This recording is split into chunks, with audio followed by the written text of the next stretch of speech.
Book listener पर आपका स्वागत है। इस वीडियो में हम प्रसिद्ध पुस्तक the laws of human nature का आसान और प्रभावशाली सार आपके लिए लेकर आए हैं। यह किताब हमें मानव व्यवहार, भावनाओं और सोच को गहराई से समझने में मदद करती है। अगर आप लोगों को बेहतर समझना चाहते हैं और अपने जीवन में सफलता पाना चाहते हैं तो यह वीडियो आपके लिए बहुत उपयोगी साबित होगा। अंत तक जरूर देखें और सीखें कि कैसे इन नियमों को अपनाकर आप अपनी सोच और व्यक्तित्व को और मजबूत बना सकते हैं। Chapter 1, master your emotional self, the law of irrationality. कभी आपने सोचा है कि हम जानते हुए भी गलत फैसले क्यों ले लेते हैं? गुस्से में कहे गए शब्द, जल्दबाजी में लिए गए निर्णय और बाद में होने वाला पछतावा, ये सब हमारी भावनाओं के नियंत्रण से बाहर होने का परिणाम है। इंसान खुद को तर्कसंगत मानता है, लेकिन सच यह है कि हमारी सोच पर भावनाओं का गहरा प्रभाव होता है। जब कोई हमें आलोचना करता है तो हम तुरंत रक्षात्मक हो जाते हैं। जब कोई हमें नजरअंदाज करता है तो हमें अंदर से चोट लगती है।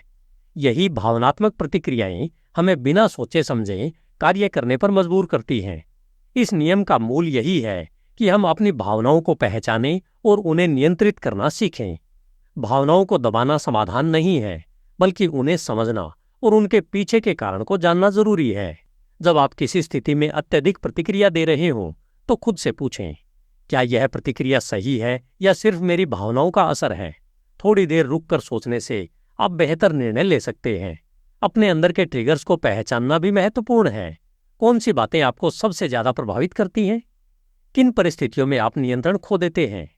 इन सवालों के जवाब आपको खुद को समझने में मदद करेंगे। जैसे जैसे आप अपनी भावनाओं पर नियंत्रण पाना सीखते हैं, आप ज्यादा स्पष्ट, शांत और प्रभावी बनते जाते हैं। यही सच्ची शक्ति है। अपने मन पर नियंत्रण। Chapter 2, transform self love into empathy, the law of narcissism. हर इंसान के भीतर एक गहरी चाह होती है खुद को महत्वपूर्ण महसूस करने की। हम चाहते हैं कि लोग हमें समझें, सराहें और हमें खास मानें। लेकिन जब यह भावना जरूरत से ज्यादा बढ़ जाती है तो यह आत्ममुग्धता यानी नार्सिसिज्म का रूप ले लेती है।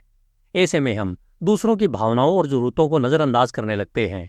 अक्सर हम बातचीत में खुद के बारे में ज्यादा बोलते हैं और दूसरों को कम सुनते हैं। हमें लगता है कि हमारी समस्याएं सबसे बड़ी हैं और इसी सोच के कारण हम दूसरों से जुड़ नहीं पाते। यही कारण है कि रिश्तों में दूरी और गलतफहमियां बढ़ने लगती हैं। इस नियम का सार यह है कि हमें अपने आत्म प्रेम को सहानुभूति में बदलना सीखना चाहिए। इसका मतलब है दूसरों की भावनाओं को समझना, उनकी बातों को ध्यान से सुनना और उनके नजरिए से चीजों को देखने की कोशिश करना। जब आप किसी की बात को बिना बीच में टोके सुनते हैं तो आप उनके साथ एक गहरा संबंध बना पाते हैं। सहानुभूति विकसित करने के लिए आपको अपने अहंकार को थोड़ा पीछे रखना होगा। यह समझना जरूरी है कि हर व्यक्ति की अपनी कहानी, संघर्ष और भावनाएं होती हैं। जब आप दूसरों को समझने लगते हैं तो लोग भी आपकी ओर आकर्षित होते हैं और आप पर भरोसा करने लगते हैं। धीरे धीरे आप महसूस करेंगे कि सच्ची ताकत खुद को सबसे ऊपर रखने में नहीं, बल्कि दूसरों के साथ जुड़ने में है। जब आप अपने आत्म प्रेम को संतुलित करके सहानुभूति में बदलते हैं तो आपके रिश्ते मजबूत होते हैं और आप एक बेहतर इंसान बनते हैं। Chapter 3, see through people's masks, the law of role playing. क्या आपने कभी महसूस किया है कि लोग हमेशा वैसे नहीं होते जैसे वे दिखते हैं? मुस्कुराता चेहरा, विनम्र शब्द और आत्मविश्वासी व्यवहार, ये सब अक्सर एक मुखौटा होते हैं जिसके पीछे असली भावनाएं और इरादे छिपे होते हैं। हर व्यक्ति समाज में एक भूमिका निभाता है ताकि वह स्वीकार किया जाए और खुद को सुरक्षित महसूस कर सके। हम भी कई बार अलग अलग परिस्थितियों में अलग अलग रूप अपनाते हैं। घर पर कुछ और, दोस्तों के बीच कुछ और काम के दौरान कुछ और। यह स्वाभाविक है, लेकिन समस्या तब होती है जब हम दूसरों के इस दिखावे को ही उनकी सच्चाई मान लेते हैं। इसी वजह से हम लोगों को गलत समझ बैठते हैं और बाद में निराश होते हैं। इस नियम का उद्देश्य यह सिखाना है कि हमें लोगों के शब्दों से ज्यादा उनके व्यवहार और पैटर्न पर ध्यान देना चाहिए। कोई व्यक्ति क्या कहता है उससे ज्यादा महत्वपूर्ण है कि वह बार बार क्या करता है। छोटे छोटे संकेत जैसे शरीर की भाषा, आवाज का उतार चढ़ाव और समय के साथ बदलता व्यवहार हमें उनकी असली सोच का अंदाजा देते हैं। जब आप लोगों के मुखौटे के पीछे छिपी सच्चाई को देखना सीखते हैं तो आप धोखे से बच सकते हैं और बेहतर निर्णय ले सकते हैं। इसके लिए जरूरी है कि आप सतर्क रहें, जल्दबाजी में किसी पर भरोसा न करें और समय के साथ लोगों को समझने की कोशिश करें। धीरे धीरे आप यह समझ जाएंगे कि हर इंसान के भीतर कई परतें होती हैं। असली समझदारी यही है कि हम उन परतों के पार जाकर सच्चाई को पहचानें और उसी के आधार पर अपने संबंध और फैसले तय करें। Chapter 4, determine the strength of people's character, the law of compulsive behaviour. कई बार हम किसी व्यक्ति को पहली नज़र में अच्छा या बुरा मान लेते हैं, लेकिन असली सच्चाई समय के साथ सामने आती है। इंसान का चरित्र उसके शब्दों से नहीं, बल्कि उसके बार बार दोहराए गए व्यवहार से बनता है।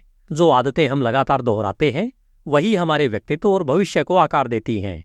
अक्सर लोग अपने व्यवहार को छिपाने या बदलने की कोशिश करते हैं, लेकिन उनकी पुरानी आदतें और पैटर्न बार बार सामने आ ही जाते हैं। उदाहरण के लिए, जो व्यक्ति बार बार वादे तोड़ता है, वह भविष्य में भी भरोसेमंद नहीं होगा। इसी तरह जो व्यक्ति मुश्किल समय में शांत और दृढ़ रहता है, उसका चरित्र मजबूत होता है। इस नियम का मुख्य संदेश यह है कि हमें लोगों को उनके कार्यों के आधार पर परखना चाहिए, न कि उनके शब्दों पर। किसी के साथ समय बिताकर, उनके निर्णयों और प्रतिक्रियाओं को देखकर हम उनके असली चरित्र को समझ सकते हैं। यह समझ हमें गलत लोगों से बचने और सही लोगों पर भरोसा करने में मदद करती है। खुद के लिए भी यह नियम उतना ही महत्वपूर्ण है। हमें अपने व्यवहार के पैटर्न को पहचानना चाहिए। क्या हम बार बार वही गलतियां दोहरा रहे हैं? क्या हम मुश्किल समय में टूट जाते हैं या मजबूत बने रहते हैं? इन सवालों के जवाब हमें अपने चरित्र को बेहतर बनाने का मौका देते हैं। धीरे धीरे जब आप अपने और दूसरों के व्यवहार को समझने लगते हैं, तो आप अधिक समझदार और सतर्क बनते हैं। मजबूत चरित्र ही सच्ची सफलता की नींव होता है, और इसे पहचानना और विकसित करना ही इस नियम की असली सीख है। Chapter 5, become an elusive object of desire, the law of covetousness. क्या आपने कभी महसूस किया है कि जो चीज आसानी से मिल जाती है, उसकी कद्र कम हो जाती है, और जो मुश्किल से मिलती है, वही सबसे ज्यादा आकर्षक लगती है? इंसान की प्रकृति ही ऐसी है कि वह हमेशा उस चीज की ओर खींचता है जो उसके पास नहीं है। यही लालसा, यही चाह, कोवेट्सनेस, हमारे व्यवहार को प्रभावित करती है। जब कोई व्यक्ति हर समय उपलब्ध रहता है, हर बात पर सहमत हो जाता है या खुद को पूरी तरह खोल देता है, तो धीरे धीरे उसकी अहमियत कम होने लगती है। इसके विपरीत जो व्यक्ति थोड़ा रहस्यमय रहता है, अपनी सीमाएं तय करता है और हर किसी के लिए आसानी से उपलब्ध नहीं होता, वह लोगों के लिए अधिक आकर्षक बन जाता है। इस नियम का सार यह है कि आपको खुद को इतना आसान नहीं बनाना चाहिए कि लोग आपको हल्के में लेने लगें। अपने समय, ऊर्जा और ध्यान को मूल्यवान बनाएं। हर किसी को तुरंत प्रतिक्रिया देने या हर जगह मौजूद रहने की जरूरत नहीं है। जब आप थोड़ी दूरी बनाए रखते हैं, तो लोग आपकी उपस्थिति को ज्यादा महत्व देने लगते हैं। यह केवल दूसरों पर लागू नहीं होता, बल्कि खुद पर भी लागू होता है। हमें भी हर चीज के पीछे भागने के बजाय यह समझना चाहिए कि वास्तव में क्या महत्वपूर्ण है। जो चीजें वास्तव में मूल्यवान होती हैं, वे अक्सर समय और प्रयास मांगती हैं। धीरे धीरे जब आप इस सिद्धांत को अपनाते हैं, तो आप न केवल दूसरों के लिए अधिक आकर्षक बनते हैं, बल्कि खुद के समय और ऊर्जा का सही उपयोग भी करना सीखते हैं। असली ताकत इसी में है कि आप अपनी कीमत समझें और उसे बनाए रखें। Chapter 6, elevate your perspective, the law of short sightedness. कई बार हम किसी स्थिति में इतने उलझ जाते हैं कि हमें केवल वही दिखता है जो तुरंत सामने है। छोटी छोटी परेशानियां, तात्कालिक भावनाएं और जल्दबाजी में लिए गए फैसले, ये सब हमारी दूरदृष्टि को कमजोर कर देते हैं। यही शॉर्ट साइटेडनेस है, जहां हम वर्तमान के दबाव में भविष्य को नजरअंदाज कर देते हैं। जब हम किसी समस्या का सामना करते हैं, तो हमारा ध्यान तुरंत समाधान पर होता है, लेकिन हम यह नहीं सोचते कि इसका लंबे समय में क्या असर होगा।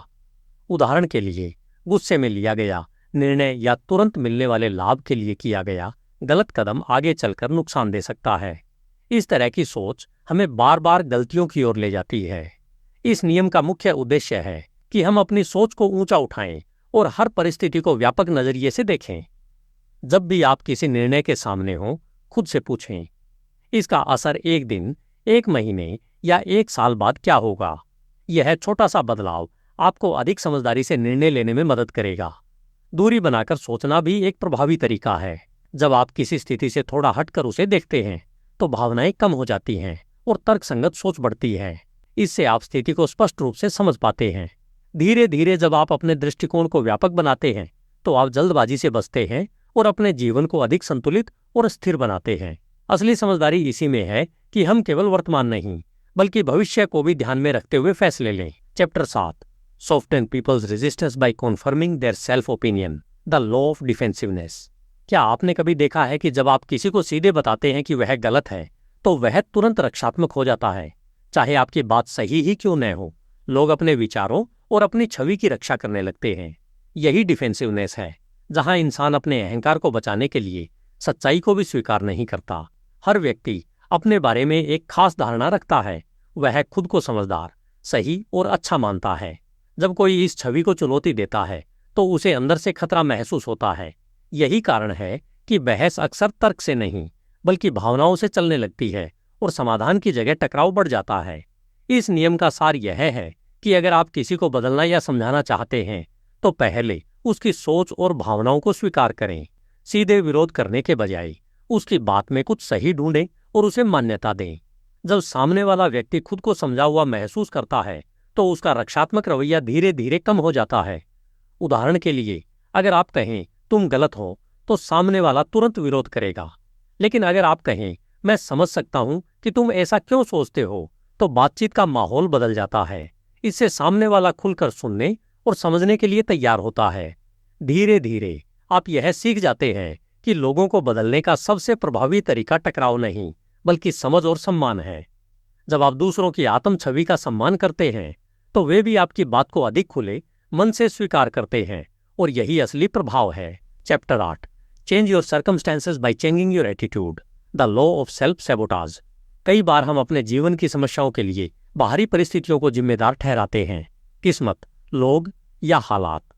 लेकिन सच्चाई यह है कि अक्सर हमारी अपनी सोच और आदतें ही हमें पीछे खींचती हैं। यही सेल्फ सैबोटाज है, जहां हम अनजाने में खुद ही अपनी प्रगति के रास्ते में रुकावट बन जाते हैं। जब हम बार बार नकारात्मक सोचते हैं, मैं नहीं कर सकता, मेरे साथ हमेशा बुरा ही होता है, तो यह सोच धीरे धीरे हमारे व्यवहार में बदल जाती है। हम मौके से पहले ही हार मान लेते हैं, जोखिम लेने से डरते हैं और खुद को सीमित कर लेते हैं। इस तरह हम अपने ही हाथों से अपने अवसर खो देते हैं। इस नियम का मूल संदेश है कि अगर आप अपने हालात बदलना चाहते हैं तो सबसे पहले अपनी सोच बदलनी होगी। आपकी मानसिकता ही तय करती है कि आप किसी स्थिति को कैसे देखते हैं, समस्या के रूप में या अवसर के रूप में। जब आप सकारात्मक और लचीला दृष्टिकोण अपनाते हैं तो वही परिस्थितियां भी आपको आगे बढ़ने का मौका देने लगती हैं। इसके लिए जरूरी है कि आप अपनी नकारात्मक आदतों और सोच को पहचानें।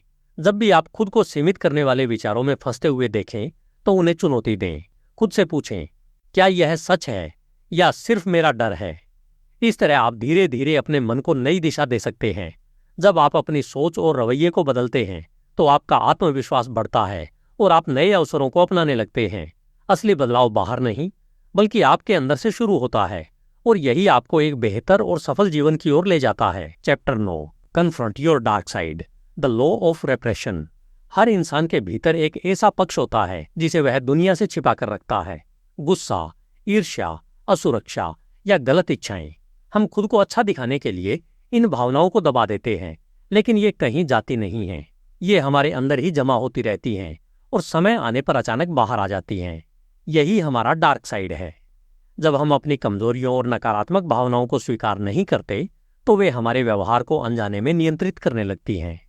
कभी अचानक गुस्सा फूट पड़ता है, कभी बिना वजह किसी से नफरत होने लगती है, या हम खुद ही ऐसे फैसले ले लेते हैं जो हमें नुकसान पहुंचाते हैं।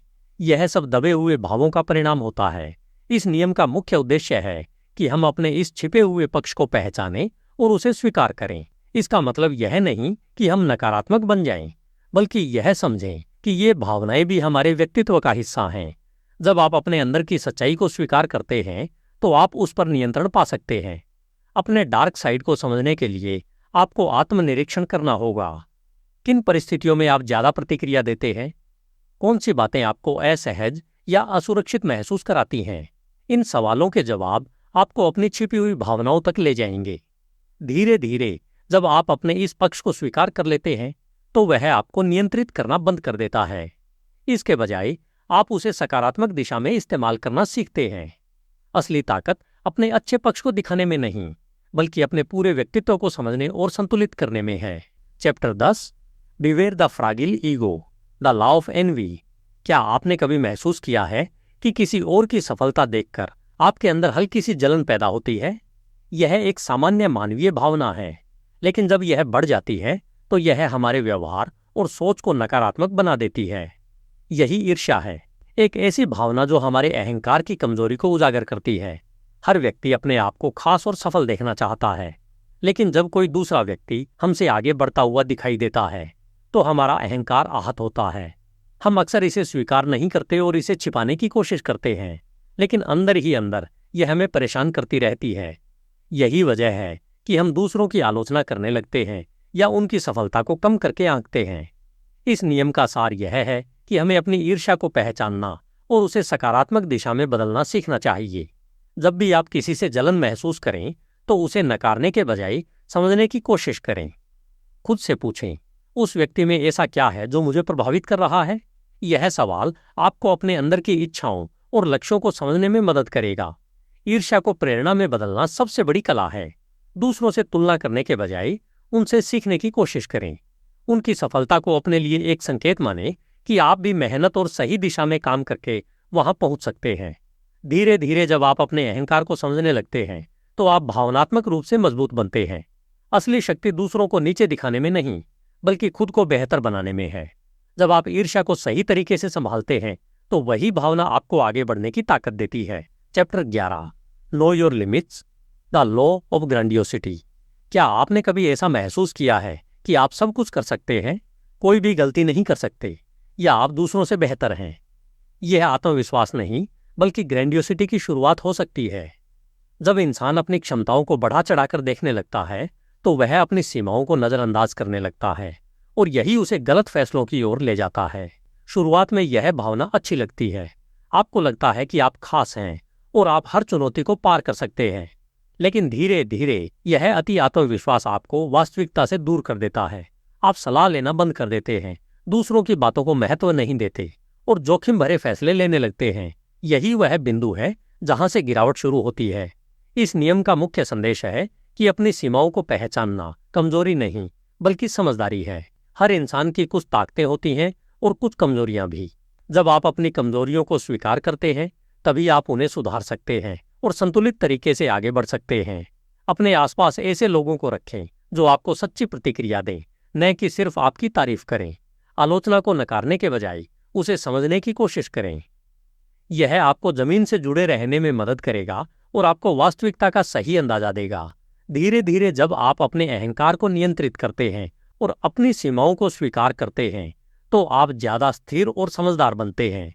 असली ताकत सब कुछ जानने में नहीं, बल्कि सीखते रहने और खुद को बेहतर बनाते रहने में है। Chapter 12, reconnect to the masculine और feminine within you, the law of gender rigidity.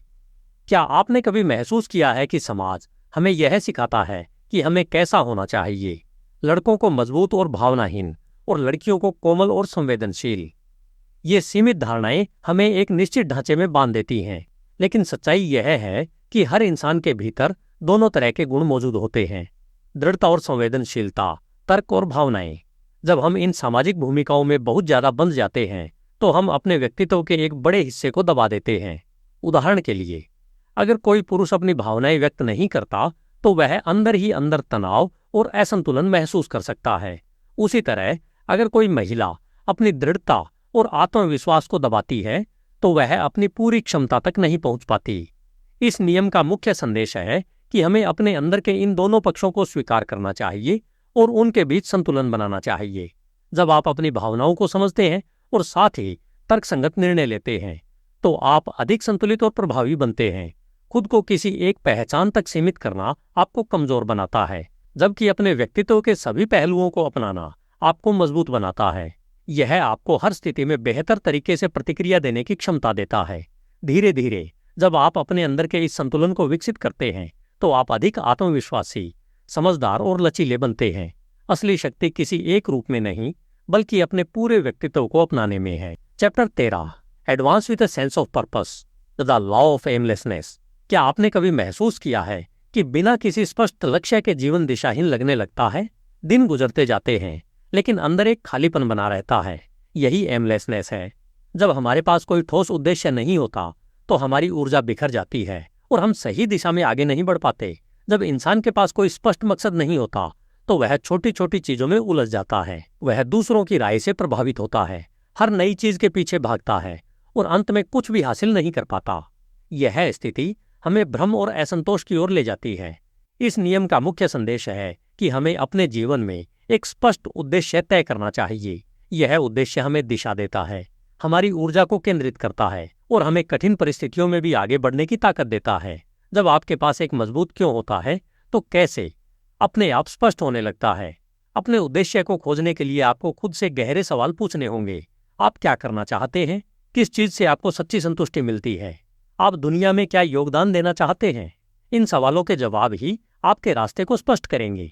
धीरे धीरे जब आप अपने उद्देश्य के साथ जुड़ते हैं तो आपके फैसले मजबूत और स्पष्ट हो जाते हैं।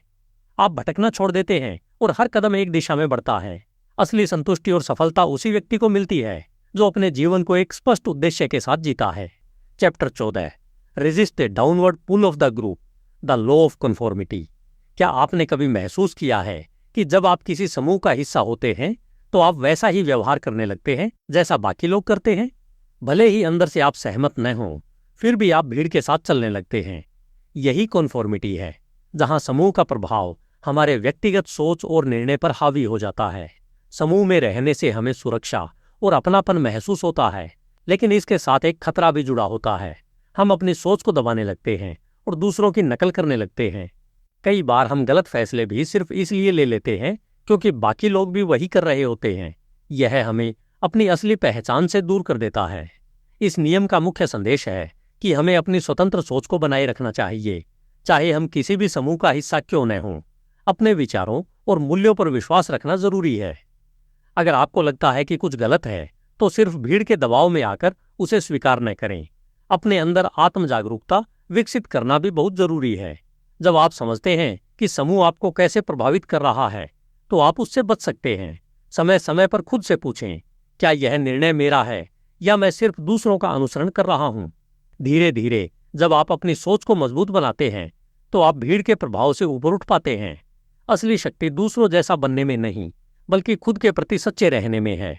जब आप अपनी अलग पहचान बनाए रखते हैं तभी आप सही दिशा में आगे बढ़ सकते हैं। Chapter 15, make them want to follow you, the law of fickleness. क्या आपने कभी देखा है कि लोग जल्दी प्रभावित होते हैं लेकिन उतनी ही जल्दी उनका उत्साह खत्म भी हो जाता है? इंसान की प्रकृति ही ऐसी है, वह नई चीजों से आकर्षित होता है लेकिन स्थिर नहीं रहता। यही फिकलनेस है जहां लोगों का ध्यान और रुचि बार बार बदलती रहती है। अगर आप चाहते हैं कि लोग आपको सुनें, आपसे जुड़ें और आपका अनुसरण करें तो केवल एक बार प्रभावित करना काफी नहीं है। आपको लगातार उनके ध्यान और विश्वास को बनाए रखना होता है। लोग उन व्यक्तियों की ओर आकर्षित होते हैं जो उन्हें प्रेरित करते हैं, उन्हें समझते हैं और उन्हें कुछ नया महसूस कराते हैं। इस नियम का मुख्य संदेश है कि प्रभावी नेतृत्व के लिए आपको लोगों की भावनाओं को समझना होगा। केवल तर्क या आदेश से लोग लंबे समय तक आपका साथ नहीं देते। उन्हें यह महसूस होना चाहिए कि वे आपकी यात्रा का हिस्सा हैं और आप उनकी जरूरतों और इच्छाओं को समझते हैं। आपको अपने व्यवहार में निरंतरता और ऊर्जा बनाए रखनी होगी।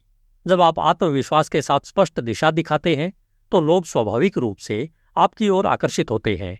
साथ ही समय समय पर नए विचार और दृष्टिकोण लाकर आप उनकी रुचि को जीवित रख सकते हैं। धीरे धीरे जब आप लोगों की बदलती भावनाओं को समझकर उनसे जुड़ना सीखते हैं तो आप एक प्रभावशाली व्यक्तित्व बन जाते हैं। असली नेतृत्व दूसरों पर नियंत्रण रखने में नहीं, बल्कि उन्हें प्रेरित करने और साथ लेकर चलने में है। Chapter 16, see the hostility behind the friendly facade, the law of aggression. क्या आपने कभी महसूस किया है कि कुछ लोग ऊपर से बहुत दोस्ताना व्यवहार करते हैं लेकिन अंदर ही अंदर उनके इरादे कुछ और होते हैं? मुस्कान के पीछे छिपी जलन, मीठे शब्दों के पीछे छुपी प्रतिस्पर्धा, यह सब इंसानी स्वभाव का हिस्सा है। यही एग्रेशन है जो हमेशा खुलकर नहीं बल्कि छिपे हुए रूप में सामने आता है। अक्सर लोग अपनी नकारात्मक भावनाओं को सीधे व्यक्त नहीं करते क्योंकि उन्हें सामाजिक रूप से स्वीकार्य नहीं माना जाता। इसलिए वे इन्हें अप्रत्यक्ष तरीकों से दिखाते हैं, जैसे ताने मारना, पीछे से आलोचना करना या आपकी सफलता को कम करके दिखाना। अगर हम सतर्क न रहें तो हम इस छिपी हुई आक्रामकता को पहचान नहीं पाते। इस नियम का मुख्य संदेश है कि हमें केवल शब्दों पर नहीं बल्कि व्यवहार और इरादों पर ध्यान देना चाहिए। अगर किसी का व्यवहार बार बार विरोधाभासी लगता है, वह सामने कुछ और कहता है और पीछे कुछ और करता है, तो यह एक संकेत हो सकता है कि उसके अंदर छिपी हुई नकारात्मकता है। इसका मतलब यह नहीं कि हमें हर किसी पर शक करना चाहिए, बल्कि जागरूक रहना चाहिए। शांत रहकर और ध्यानपूर्वक लोगों के पैटर्न को देखकर हम उनके असली इरादों को समझ सकते हैं। इससे हम खुद को भावनात्मक नुकसान से बचा सकते हैं। धीरे धीरे जब आप इस छिपी हुई आक्रामकता को पहचानना सीखते हैं तो आप ज्यादा समझदार और सुरक्षित बनते हैं। असली ताकत हर किसी पर भरोसा करने में नहीं, बल्कि सही लोगों को पहचानने में है। Chapter 17, seize the historical moment, the law of generational myopia. क्या आपने कभी सोचा है कि हर पीढ़ी दुनिया को अलग नजरिए से क्यों देखती है? जो एक समय में सही लगता है वही कुछ सालों बाद पुराना या गलत लगने लगता है। यही जेनरेशनल मायोपिया है, जहां हम अपने समय और अनुभवों तक सीमित होकर सोचते हैं और बड़े बदलावों को समझ नहीं पाते। हर युग में कुछ खास परिस्थितियां, तकनीक और विचारधाराएं होती हैं जो लोगों की सोच को प्रभावित करती हैं। अगर हम इन बदलावों को नहीं समझते तो हम पीछे छूट जाते हैं। कई लोग पुराने तरीकों से चिपके रहते हैं जबकि दुनिया तेजी से आगे बढ़ रही होती है। यही कारण है कि वे नए अवसरों को पहचान नहीं पाते। इस नियम का मुख्य संदेश है कि हमें अपने समय की धड़कन को समझना चाहिए। यह जानना जरूरी है कि समाज किस दिशा में जा रहा है, लोगों की सोच कैसे बदल रही है और कौन से नए ट्रेंड्स उभर रहे हैं। जब आप इन संकेतों को पहचानते हैं तो आप सही समय पर सही निर्णय ले सकते हैं। इसके लिए आपको खुले दिमाग से सीखते रहना होगा। नई चीजों को अपनाने से डरना नहीं चाहिए, बल्कि उन्हें समझने की कोशिश करनी चाहिए। साथ ही इतिहास को भी समझना जरूरी है, क्योंकि वह हमें बताता है कि बदलाव कैसे होते हैं और उनका क्या असर होता है। धीरे धीरे जब आप समय के साथ चलना सीखते हैं तो आप अवसरों को पकड़ने में सक्षम हो जाते हैं। असली समझदारी यही है कि हम न सिर्फ वर्तमान को समझें, बल्कि आने वाले बदलावों का अंदाजा लगाकर खुद को उसके अनुसार तैयार करें। Chapter 18, meditate on our common mortality, the law of death denial. क्या आपने कभी सोचा है कि हम जीवन को अक्सर हल्के में क्यों लेते हैं? हम ऐसे जीते हैं जैसे हमारे पास अनंत समय हो, लेकिन सच्चाई यह है कि जीवन सीमित है। मृत्यु का विचार हमें डराता है, इसलिए हम उसे नजरअंदाज करते हैं। यही डेथ डिनायल है, जहां हम इस सच्चाई से बचते हैं कि एक दिन सब कुछ खत्म हो जाएगा। जब हम मृत्यु के बारे में सोचने से बचते हैं तो हम अपने समय की असली कीमत नहीं समझ पाते। हम छोटी छोटी बातों में उलझ जाते हैं, गुस्सा करते हैं, टाल मटोल करते हैं और उन चीजों को टाल देते हैं जो वास्तव में महत्वपूर्ण होती हैं। लेकिन जब हम अपनी नश्वरता को स्वीकार करते हैं तो हमारी सोच पूरी तरह बदल जाती है।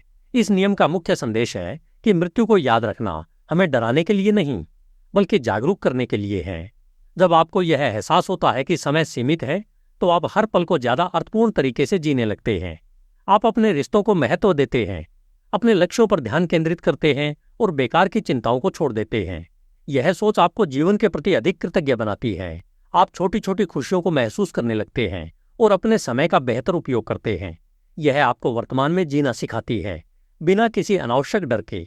धीरे धीरे जब आप इस सच्चाई को स्वीकार कर लेते हैं तो जीवन के प्रति आपका दृष्टिकोण गहरा और स्पष्ट हो जाता है।